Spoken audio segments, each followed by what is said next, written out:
বিসমিল্লাহির রহমানির রহিম।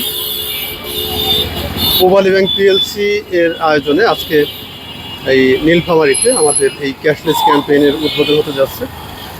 আজকের এই প্রোগ্রামের আমাদের স্লোগান হচ্ছে লেনদেন হবে ক্যাশলেস, এগিয়ে যাচ্ছে বাংলাদেশ। তো লেনদেন ক্যাশলেস হলে দেশ এগিয়ে যাবে, এটা হচ্ছে আমাদের এই মর্মকথা।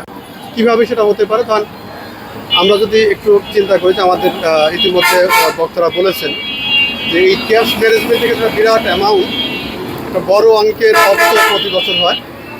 তো এই অপচয় হবে না, পাশাপাশি আমাদের যেটা হবে যে আমাদের এই যে ডিজিটাল যে মাধ্যমগুলো আছে লেনদেনে, সেই মাধ্যমে লেনদেন করলে দুর্নীতি রোধ করা সম্ভব হবে।